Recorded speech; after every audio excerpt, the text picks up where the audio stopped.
Hello guys and welcome back to another video. So you can see this car is Mercedes-Benz CLS AMG, and this car have maintenance about some work. Like you can see, we already replaced the airmatic suspension because this car have issue airmatic backside. You can see it is problem.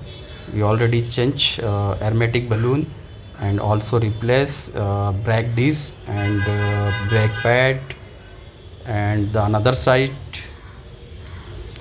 see another side also work done, and that is airmatic balloon.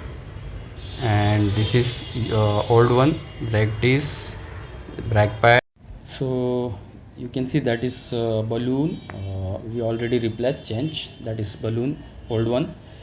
And there is some more work to do in this car for front side.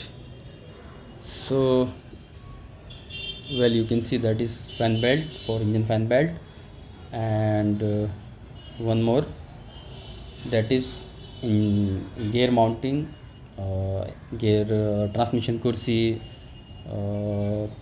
gear foundation, like that different name. So that is work in this car. Thank you. Thanks for